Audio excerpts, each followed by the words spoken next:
Regina Rawlinson, actually Mitchum, because that's where my maiden name was Mitchum. So it's Regina Mitchum Rawlinson. And I am a retired educator and author. And right now I have 11 books. I have 3 children. I am married to David Rawlinson, and I live here in South Carolina. I am 7 of 17 children, raised in the lower part of South Carolina. And I traveled from South Carolina to Rock Hill, South Carolina, where I finished my degrees. Sounds like you've traveled a lot and you have a lot of history behind you.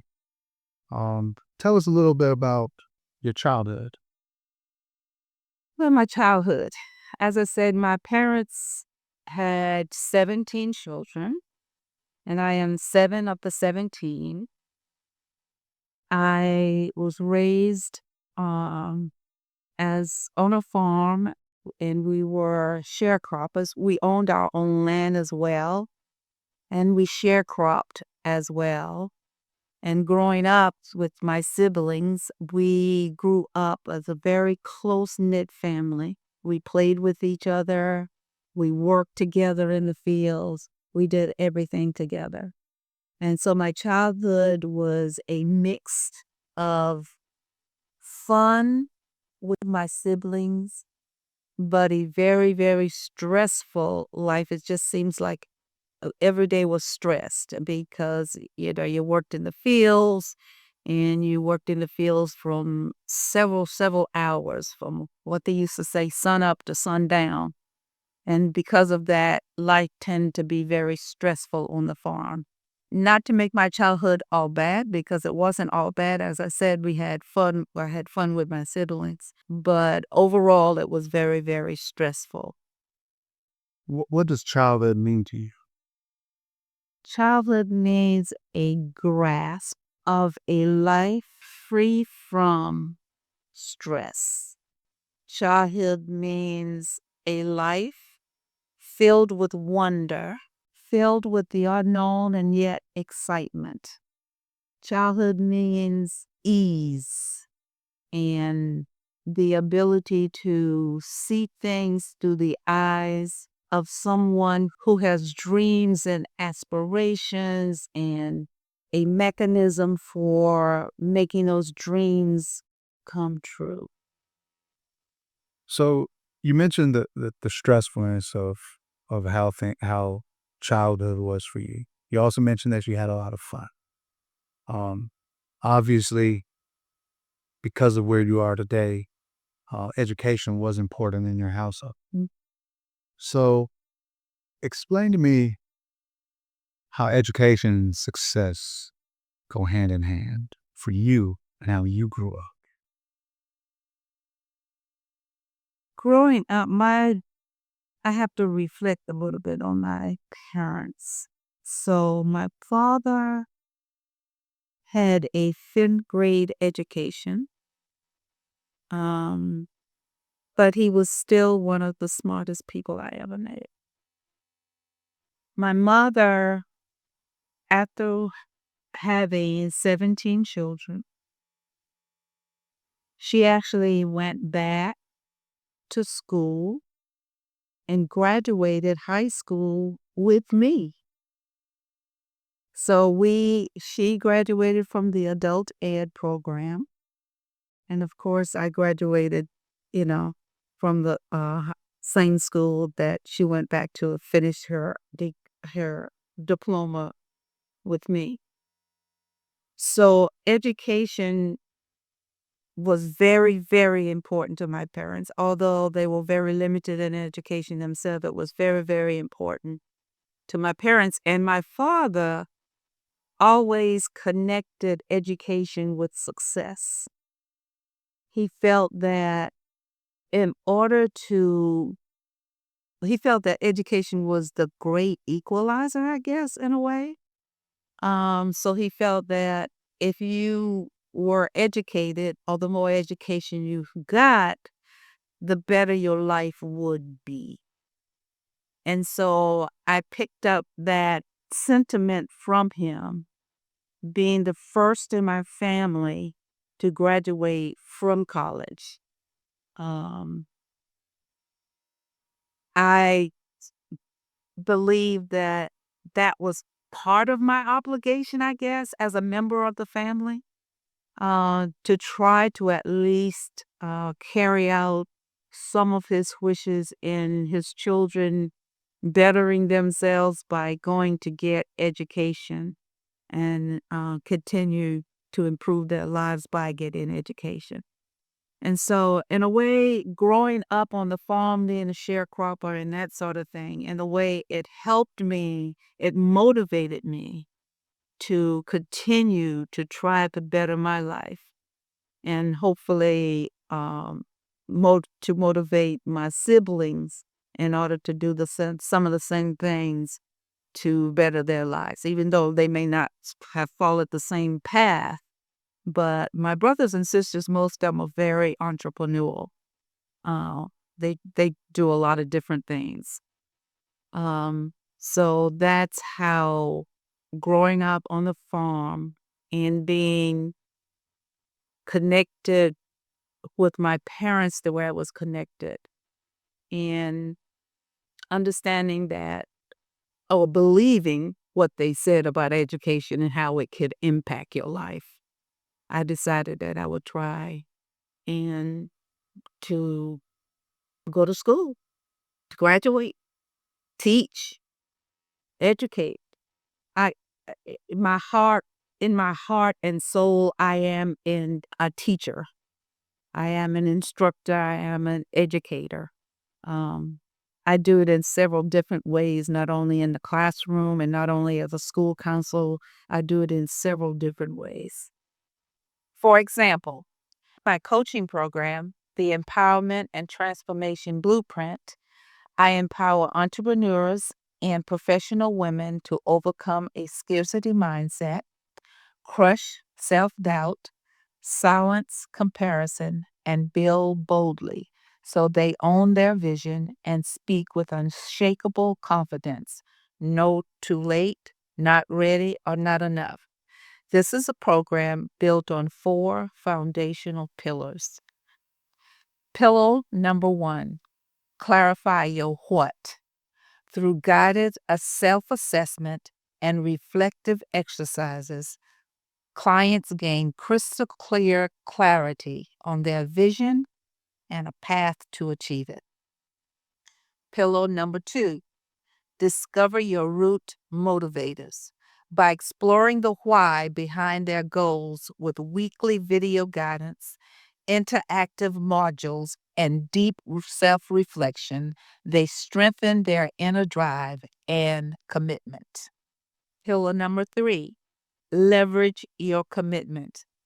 Clients put learning into action through real world implementation, homework assignments, and habit reinforcement to ensure lasting growth. Pillar number 4, push further. Accountability and community fueled progress through weekly group discussions, live Q&A sessions, and peer support to deepen insight and accelerate results. Interested individuals in this program, the Empowerment and Transformation Blueprint, can go to www.villagec.com where they will find links to the coaching program. Mm. So it sounds like education and success went hand in hand for you. Yeah. And obviously, when I was a kid, though, Mhm. things like sharecropping weren't really a thing. And the difficulties that I was faced with obviously are different than the difficulties that you were faced with.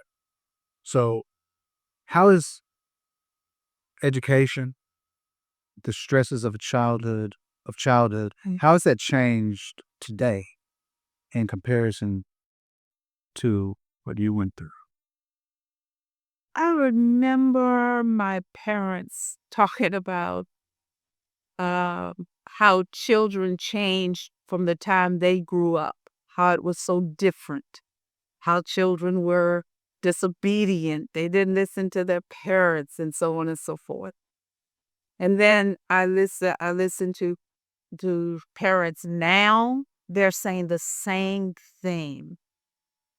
So situations have changed, but the same kinds of things, parents are still saying the same kinds of things about children.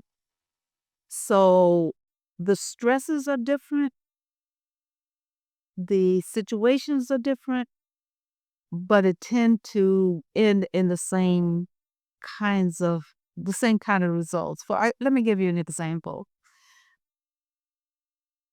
I am very acquainted with poverty. So people will say there's a difference between urban poverty and rural poverty.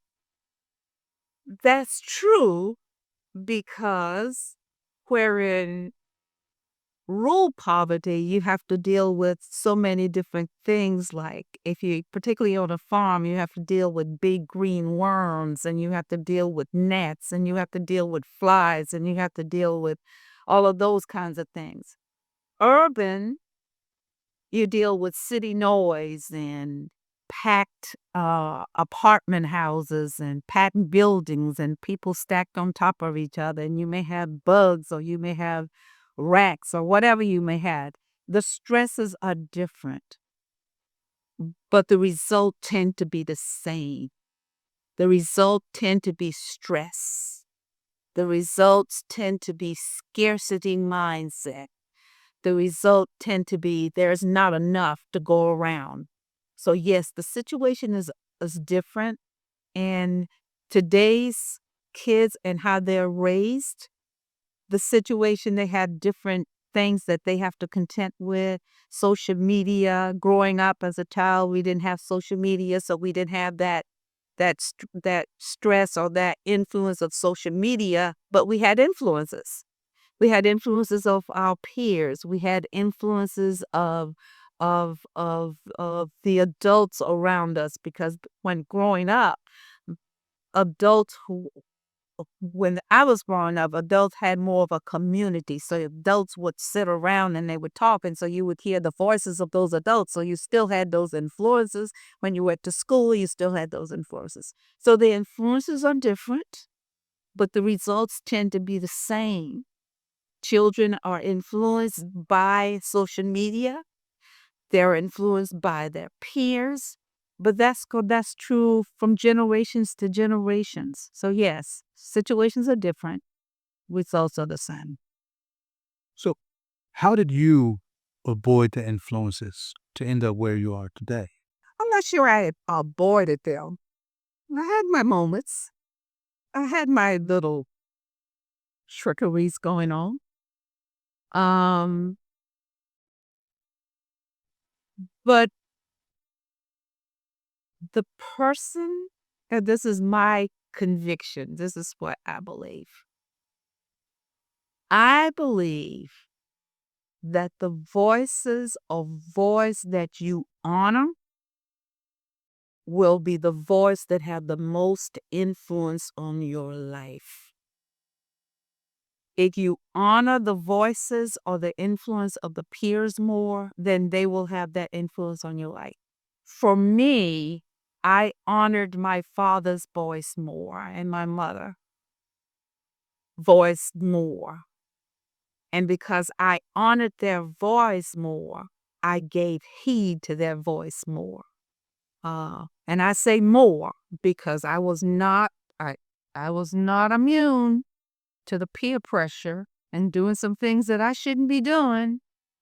But because my honor of their voice outweighed more than the peers or the other voices, then I think that's what helped me avoid additional pitfalls, so to speak. You mentioned earlier that your father was one of the smartest people you knew. Mhm. What about your mother? How did she where did she place when it came to things like that in your life? Where do you give her that same degree of reverence and importance? My mother was and still is what you would call steadfast. She was solid and still is very solid.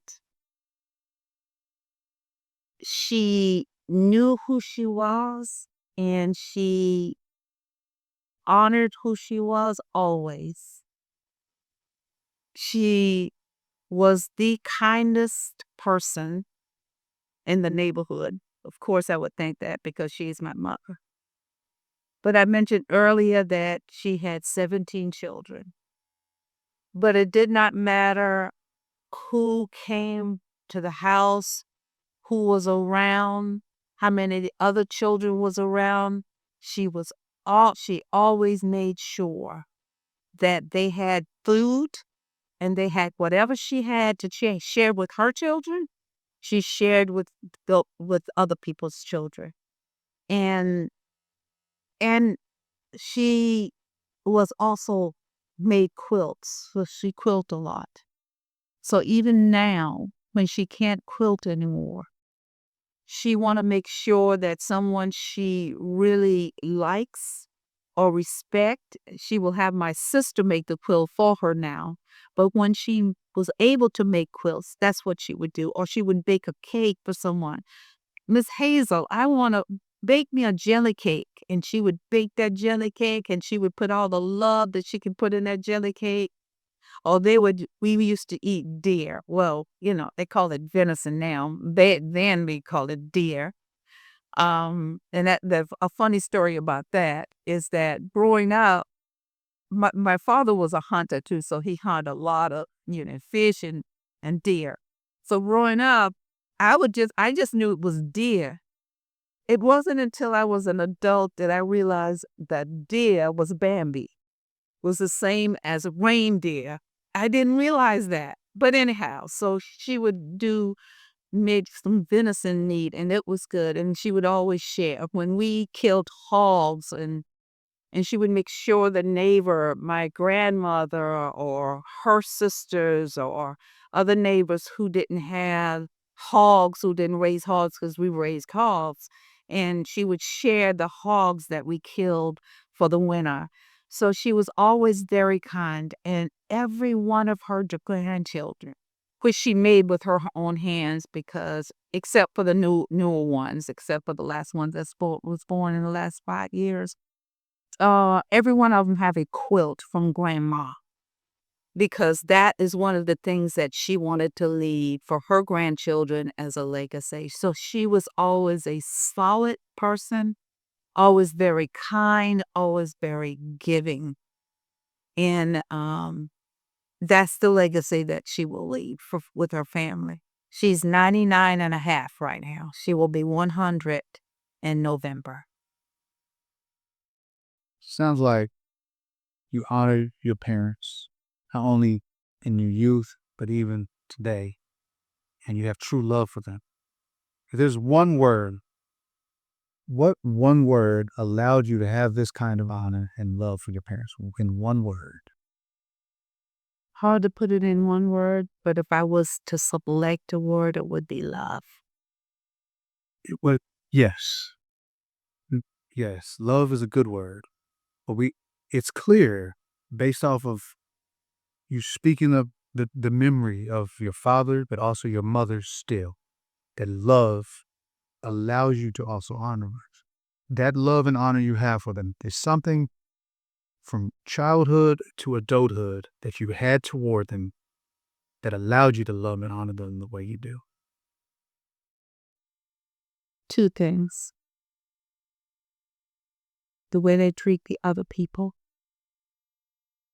and the respect that they had for their convictions.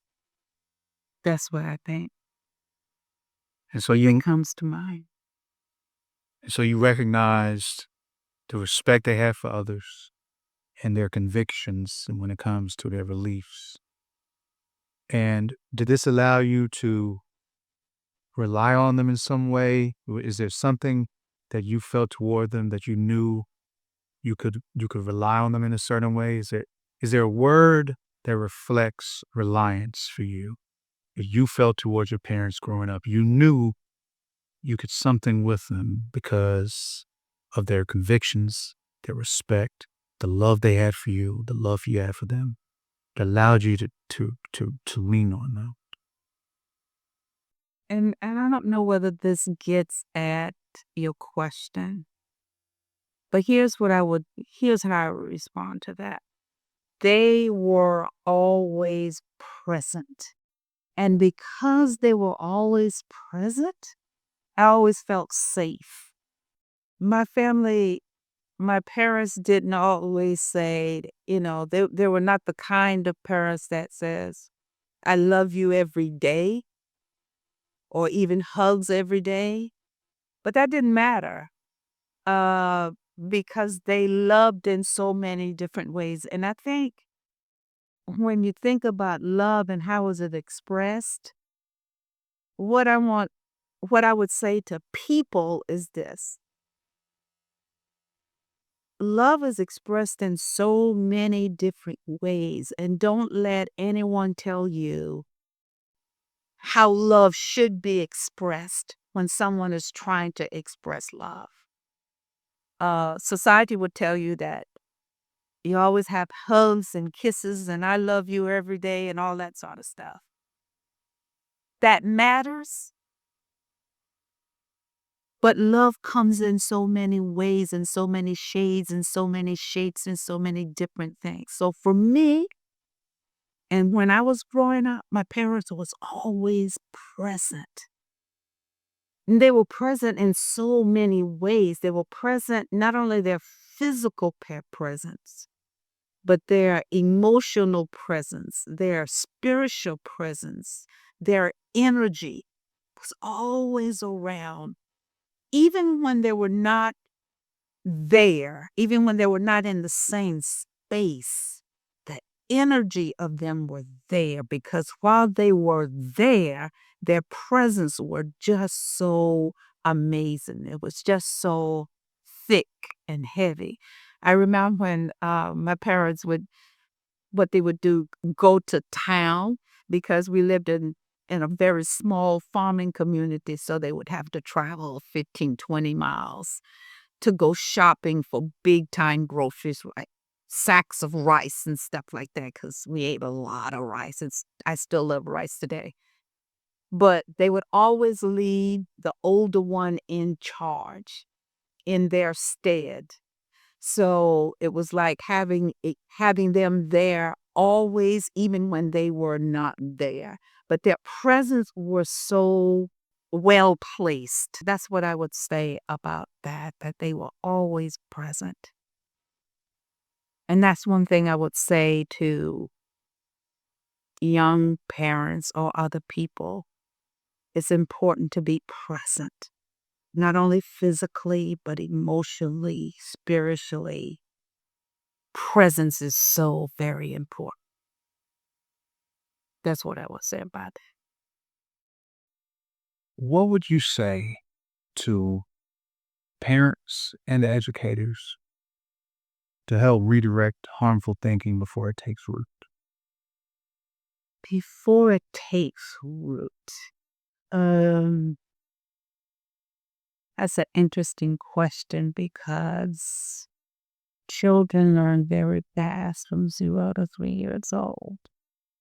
So I would say to parents from the very beginning, whatever way they deem appropriate, is number one, try to give that child a sense of self and self worth. Um, because if a child has a sense of self and self worth from the beginning, then you can build upon that. I would also say to parents and teachers, because some kids go to pre-K and even from birth, is try to build a world of trust for that child. Um, because if a child growing up trusting themselves and trusting the world, then the interaction with the world will be much better. Not in a naive way. You know, you still want kids to be careful and stranger danger, that kind of stuff. But when I say trust in a way that they see the world as a place where they can grow. They see the world as not a place where that is always taking from them, but a place that is willing to give to them, and vice versa. It's a reciprocal relationship. I think the most important thing is that they try to give the child a sense of self and self-worth and then build from there. Watch your own behavior, because kids pick up very early. They watch everything you do. They watch your actions. They don't care about your words that much, but they watch your actions. They watch what you do, so it doesn't no matter so much what you say, but they watch what you do. So I would say be the best person that you can be, and it um based on your values, based on your integrity, be the best person you could be because kids are watching that. And if you have self-worth for yourself, if you believe in yourself, if you don't have these limiting beliefs yourself, because if you have limiting beliefs yourself, you definitely will pass it on to your kids. It's almost like using the flight attendant model. Um, if something goes wrong, put on your mask first, and then you're able to help those who are around you. So thinking about that model, if parents and teachers think about their self-worth first and model that for kids, then kids will pick up on that and they will have self-worth themselves. So as adults, we have to be careful what they do and what they're modeling for those kids. That's how I would respond to that. Because another thing, because limiting belief is very easy to pick up. I'm not worth this. I don't deserve this. Um, you got to work hard for anything. Nothing comes easy. Money doesn't grow on trees. You have to pay your dues. All of those are limiting beliefs. And if we're living those kind of limiting beliefs with kids gonna pick that up and they're just gonna repeat the cycle. That's why sometimes it is so hard to get out of a cycle of repeating things that for generations, because we keep picking up on all these things and then we just keep repeating them. And then we don't understand why the next generation keep repeating the same behaviors, keep repeating the same thing, because we modeled it early on. We modeled these limiting, harmful belief early on. Hatred is another belief or limiting belief or harmful belief that some people pick up on. And because of that, their lives are miserable, but they blame everybody else for it. Uh, so it's important that we pay attention to what we do, what we believe, our own beliefs, and what we are modeling for those kids. So that's what I would say to that. How do you suggest you break that generational curse, carrying those same beliefs forward? Obviously, when you're grown, you're setting your ways. So how do you break that so you don't teach those same things to your children? And that is an interesting thing when you say set in your ways. And that's one of those limiting beliefs, is that once you're grown, you're set in your ways. Once you're grown, you can't teach an old dog new tricks. That's a very limiting belief, is that if you believe that once you get a certain age, there's no hope for you for changing, then you don't have the desire to change because you believe you have bought into that concept. You believe that you cannot change because of your age, because of what you believe so long. So the first thing is that you have to recognize that you do have these beliefs that is impacting your life in a negative way. Now, negativity, a negative way have to be determined by that particular person. But if your life is not being productive based on your values and based on what you want to accomplish in life, then those beliefs are holding you back. So first of all, you have to recognize what is it you believe?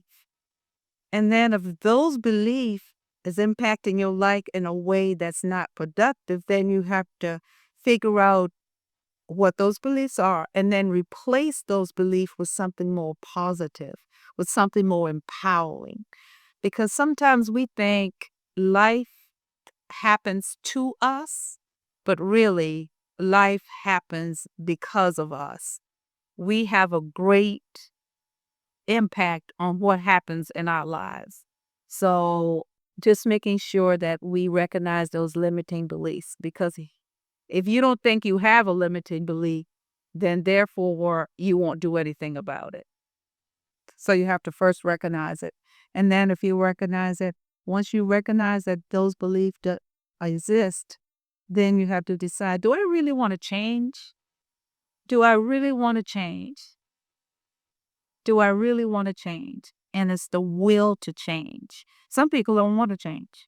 Some people is okay with where they are because the change, thinking about changing is too painful. So